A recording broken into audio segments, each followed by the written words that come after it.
బొమ్మలాంటి ఆమె పక్కనుంటే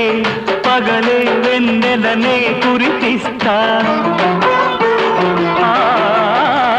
నీడలాగా నాతో ఏడడుగులు సాగితే